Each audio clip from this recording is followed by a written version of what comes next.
دوستان میخوام یه نقاشی از خدا روی سنگ بهتون نشون بدم، شما ببینید و لذت ببرید. این سفیده رو که میبینید شکل یه کوسه هست، یه کوسه سفید. این چشمش رو، اینم این کرلش دهدن. اینجا یه کوچولویی هست،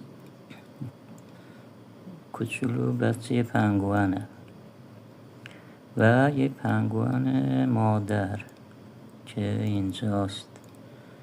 اینجا اینم نوک منگارشو، چششو، اینم بقیه تنش که این کوسه افتاده دنبالش. اینم سنگه، چیز خاصی نیست. من حتی یه نقطه هم بهش اضافه نکردم، هرچیه خودش درست شده. این یه نقاشیه از طرف خدا. این سنگ از تو رودخونه پیدا کردم. بسیار جالب بود برام، گفتم شما هم ببینید و ازش لذت ببرید.